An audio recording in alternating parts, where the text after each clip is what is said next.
Hello, listeners. I'm your host, James Tacey. Welcome to You Are Not Alone, a show that explores the fact that despite one's genetics, country of origin, socioeconomic background, culture, tradition, and all the many labels we tend to use to describe our condition and conditioning, we have more that brings us together than separates us. The stories shared here are expressions of this experience, with the hope that it inspires you, motivates, and helps you feel more connected to people near and far. In this episode, Ben, a recent nursing graduate from American International College, shares the story of how his mother's depression and addiction began a chain of events that eventually led him into foster care. Despite the challenges he faced, Ben used the experiences as examples of how he didn't want to be and became determined to transform his trauma into triumph. In addition, he emphasizes the importance of having a positive support system, regardless of whether they are one's biological family. This is his story. My name is Benjamin Gonzalez. I'm a 23-year-old recent college graduate from American International College. I have earned a bachelor's of the science of nursing. And I'll tell you that I have had a journey that has been up and down many times in many ways. I didn't have things easy for me. I didn't have the typical supports that most kids have when they go to college. I grew up poor, effectively, on welfare. My mom was a person I lived with primarily throughout my entire life. Lived in low-income housing. I lived off of public assistance. I was born on public assistance. We didn't have a lot of money, but we survived. And things were okay for a while. And then when I was about 13 or 14, my mother developed a substance abuse disorder, which ended up leading me to go into foster care. Now, by that age, I had already pretty much done a lot of growing up, because before I went into foster care, things were pretty stressful at home. I was really stressed about my mom all the time. I wasn't sleeping. It was my first year of high school. My grades were horrible. I almost completely failed my first year in high school. I grew up as an only child, don't have any siblings that I live with. And my dad, who just passed away in 2015, was actually significantly older than my mother. Father passed away at 81. My mother currently is 61, just to put things into perspective. So my dad really couldn't provide for me at that time, and I wasn't really close with the rest of my family. The night that I got into foster care, my mother, for the past maybe year, had been acting very erratically. She would, financially, she was very irresponsible. We got enough money from public assistance so that theoretically we could live a decent life. We had enough money coming in to pay for things like food and electricity and housing and very basic clothing, very basic survival needs. And over the past year, my mother, she'd become very irresponsible with the little money that we got. And she was acting differently. She had a history of depression. She was diagnosed with depression long before I was born. And I've been taking antidepressants long before I was born. On this particular night, my mother was acting really strange. And I know sometimes when my mother doesn't take her medication, or so I thought at the time, my mother would act very strange. She would act very different. She'd be more to herself. And it would always worry me. And she wouldn't go off of her meds often, but when she did, it was a pretty big deal. So this one day, we had gotten into an argument about something. I don't remember. But she said she was going to kill herself. And I freaked out. I didn't know what to do. She said she was going to kill herself. And she said she was going to take all of her pills. And then she went in her bedroom and locked the door. I'm freaking out. I have no idea what to do. I wanted to kick the door in because it was a very thin door I easily could have done. But then I'm like, I don't know what to do. I didn't know who to call. So I called the police. I called 911. I wanted an ambulance. And I called 911. I explained what was going on, and I explained my mother's threats. I was very, very open. And we got a pretty good response from the public safety in Springfield, Mass, where I'm from. First ones that were there were the fire department. It's because they're medically trained. And my mom was pretty upset when I called the fire department. Well, actually, when the fire department got there, I should say. And they were basically just trying to get her vital signs, talk to her, see what's going on. And she wasn't really cooperating. The police got there, I guess because it was a mental health call. It's their protocol to send the police out in case things get violent, which they didn't. But the police were there, which, ironically enough, were probably the most helpful. And then the paramedics finally came. My mom opened the door when the fire department got there because all of a sudden the house is literally filled with like 6 people. 6 people with all their gear and all that kind of stuff. So I guess she also wanted to figure out what's going on. So she opened the door. And she was still acting very erratic. She was yelling and screaming at the firefighters, screaming and yelling at me like she was crying. Her behavior was very, very erratic. I remember the police officer, I wish I got his name. He was basically the one that was basically taking the lead on the whole situation and trying to talk to my mother. And eventually he was able to convince, because my mom was refusing everything. She didn't want the paramedics to even touch her or anything. She didn't want to really answer questions. Like, she really didn't want to talk to the police officers and everybody. They were all just going off what I said. And meanwhile, they all knew something was wrong just because my mother was acting. But my mom was also yelling and screaming at me the whole time. Like, why would I call them? Like, why would I bring all these people into her business, blaming me for doing all this stuff? Eventually, the police officer somehow convinced her to, do her blood pressure. Let the paramedics do her blood pressure. So they did her blood pressure, and her blood pressure was incredibly high. High to the point where they were actually worried that she could have a stroke or a heart attack. So they're like, you need to come to the hospital. And my mom kept refusing. And the police officer eventually said, well, here's how it's going to go. Either you go voluntarily in the ambulance, or I'm going to Section 12 you essentially and say that you're not capable of making decisions for yourself because now we have information that suggests that you might be potentially at risk for a life-threatening event and you don't care. So I at least can take you to the hospital, have you evaluated against your will, and you're not going to like that. And that's how he was able to convince my mother to go to the hospital. When we got to the hospital, I did standard protocol. I was young. I was, maybe 14. I went with my mom in the ambulance. We didn't talk the whole way. She was just upset with me, but the paramedics checked her heart. They did everything in the ambulance. We lived like maybe 2 minutes away from the hospital, literally, when they went lights and sirens. And then we got to the hospital, and they took her urine, they took blood, they did more tests on her just to see what was going on, to see if there was anything biologically going on with her. And then I remember like a nurse or somebody walked up to me and was like, who are you? Pretty much. And I was like, well, I'm her son. And then they walked away, and then they came back a few minutes later, and they're like, do you mind if I have her name and date of birth? I was very confused because I'm like, why?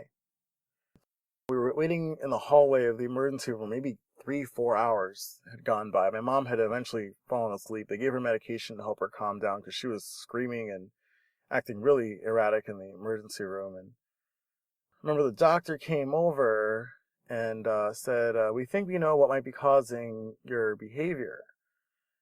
And then my mother turns to the doctor and says, do you think it's the drugs? And the doctor said yes. She had tested positive for several substances. Was she taking her medication? I still don't really know. But it was then that the hospital must have called, DCF, or Department of Children and Families, your DSS, your Child Protective Services. And from that day on, that's essentially when I had DCF involved in my life. That day ended, I ended up going to my aunt's house that night because they actually sent out a social worker I think it happened on a weekend. They sent out a social worker to the hospital, actually. And then the next day I also met with somebody else, and they interviewed me, and they asked me what has been going on, and I told them pretty much everything.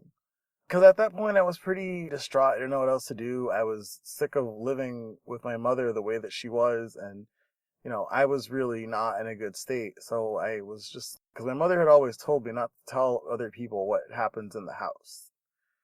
And I decided that I didn't want to follow that rule anymore. I told them what was going on, about how my mother has been really irresponsible with money, how I eventually just took control over everything. I made sure that I got a hold of the money as soon as it came into the account, and I went and I paid all the bills for the house and all that kind of stuff. And I was doing this as a freshman in high school, and my grades were suffering, so they were concerned. But otherwise, I was fed, I took care of myself, I showered, I had clothes. So, I wasn't running around the streets doing crazy things, getting in trouble. They actually didn't put me into foster care for almost a year. They gave my mother multiple chances because, objectively speaking, as much as my mother might have substance abuse issues, I'm technically taken care of. Minus the whole school thing, but for the present moment, I'm not exactly in immediate danger. I've demonstrated that, which is different from how things usually go. By September, the school year had just started, 10th grade now. They said my mom needs to go to therapy. She chose not to. They put me in therapy also. They let me stay with my mom, but they were doing very frequent checks. Like, I think every week, sometimes twice a week, there was a social worker that would come out and basically check on me and check on my mom and make sure that she's following up and see if I'm following up with what I'm supposed to do, because they gave me a service plan too, which is basically like, I'll go to school, I'll do what I'm supposed to do and all that kind of stuff. My mom had one too, and she was supposed to go to therapy and all that kind of stuff. She went to therapy, but she also had to submit drug tests, and she failed them multiple times. And basically, that's why I was put into foster care, because despite me being able to take care of myself, take care of the house and stuff, our government decided that it wasn't a good idea for me to be at home with my mom. Well, I didn't agree with it at the time. I agree with it now. My social worker and I had gotten really close. She is part of my support network, for sure, because she's gone above and beyond for me. I was in high school and I had a cell phone.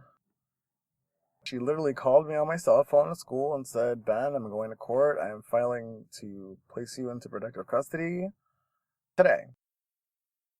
She wasn't really asking if I wanted to go into foster care. She was telling me what she was doing.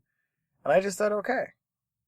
Because I felt like I was, as much as when DCF came into my life, things had improved a little bit, but things were still very tense and very, very, they weren't really improving to the point where they needed to. And then a couple hours later, she calls me back and she's like, yes, I went to court and I submitted for custody of you, and the judge granted it, so I'll come pick you up after school and I will take you back to the house so that you can go pack up some clothes, and then you're going to go to a foster home, and then you'll have a van to come pick you up and bring you to school. The van didn't start until that Monday, because I think that she did this all on a Friday, so that I'd have the weekend to adjust to all this, I guess, without having to worry about school. I remember the first foster home I went to, my social worker, she told me all about them. She's like, there are these two couple, they're retired corporate executives. They're both retired also from the military, Air Force, and they own the computer store. And they sound pretty cool, because I was very interested in computers. I was interested in the military. I remember my first night, it was in the next town over in Ludlow. I was in shock, because I woke up and it was a regular day. And then the next thing I know, my whole life is different. I remember lying in bed that night. It felt so fake almost. It almost felt like I was living in a dream. I was like, this isn't really happening to me. It was a completely different house. I'd obviously never been in there before, but it was just such a foreign environment. I remember that feeling of just lying in bed in sheets that weren't mine, and with a pillow that's not mine, and a mattress I've never slept on, it's not mine, in a room that's not mine, in a house that's not mine. And I remember that's when things kind of sunk in, as I'm now a foster kid. My foster parents On the first day, they were very supportive. They were very nice. They understood a little bit about what was happening, but they don't really tell the foster parents the whole story. They give them like a general overview, but they don't really give them a whole lot of fine details. But they weren't pushing. They didn't really ask anything. They basically they explained the rules. And they had been foster parents for many years. Is a good thing and a bad thing at the same time. Overall, it wasn't bad. I distinctly remember lying in bed and just being like, wow, this isn't my house. This isn't my bed. This doesn't feel right. I can't sleep here. This doesn't feel right. But I knew that it was for the good. After about a week or two, I settled in a little bit more, and I just continued to go to school and try to do the best that I can. But after that experience, I was probably very traumatized. And one of the things that I do to deal with stress is I distract myself. And I chose to distract myself with school. So it was beginning of 10th grade, and that's pretty much what I did. I became an excellent student. I made sure I did all my work, went to all my classes. I had absolutely perfect attendance, did not miss a single day of school, not a single tardiness for almost 3 years straight. I think my senior year I had a couple tardies. Pretty much perfect attendance. After my 10th grade, I had maximum honors, which is literally straight A's in every single class.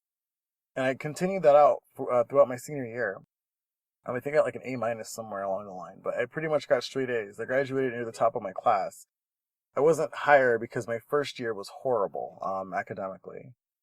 I just began to just really understand that I have a choice in life, and I saw my family, and I saw what my mother has gone through and what my father had struggled with, and I realized that they were not the most educated group of people, and because of that, they were forced to live a certain lifestyle, and I didn't want that for myself, and I don't want that for myself. So that's part of the reason why I decided that I wanted to make sure that I figure out something in life, go to school, because especially in college, I'm not inherently academically gifted.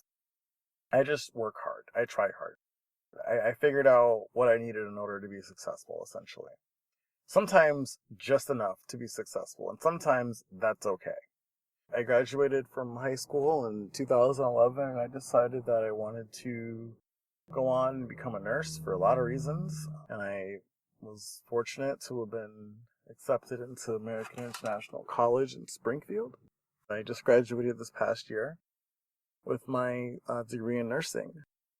There's many times when things are hard in life, and I always did my best to try to look at everything and say things to myself sometimes when things were tough, like it could always be worse. Like, it's a cliche. You've probably heard that before, but it really is true for most people, and it's a weird perspective to have. Like, it could always be worse. At the end of the day, my situation was pretty bad sometimes. I didn't really talk about my sexuality. I'm gay. My mom wasn't exactly so okay with that when I first came out to her. And there were multiple times where things were violent. But if you want to be successful, in my opinion, I think you need to overcome. And if you remind yourself that there's always somebody out there worse, and it might be a little shallow, a little petty, but there's always somebody out there worse. I shouldn't be complaining. I should just suck it up and do what I have to do. And that's one of the things that I feel like has helped to motivate me, because as worse as my situation is, my worst day ever could still be worse. I might not have a place to sleep. I could literally be starving. I could have a horrible disease that I can't cure because I don't have the money to pay for the medicine. None of those things are true, and I'm thankful for that. And just having a somewhat humble perspective on things, I think, really helps. But at the same time, just understanding that, you might be having the worst day. You might have gotten into a horrible fight. You could have even gotten shot. And there's still somebody out there who could have had a worse day than you. And that's one of the things that I think has helped me. But probably the biggest thing that has helped me to be successful and to overcome obstacles and things would probably just be the support network. I'm thankful that I was able to somehow figure out inadvertently, but I think that's really important because nobody gets anywhere in life by themselves. They need a group of people. You know, the old cliche goes, it takes a village to raise a child, and I think that's certainly true. It takes a village to raise anybody. Creating a support network isn't the same as just having one, because you can have one and you can modify it however you like because it's yours. You choose the people who you want to have in your life and to what extent, and some people, and that's something for me personally that is a little different, just because the first thing that a lot of people are going to say is, well, you can't really pick your family. You're right, you really can't pick your family, especially if you're underage. You really have to just do what your family says, but I guess one positive of being an only child that gets put into foster care is that I really do get complete control over who I want to associate myself with. I think that I tried my best to pick friends that had similar drive as I did, friends that didn't get into trouble, friends that had a pretty good head on their shoulders, friends that I could trust. And there were many times, because like I said, I grew up as an only child and I wasn't really close to my family. There were many times throughout my life where I've had to lean on friendships where usually you can just lean on family.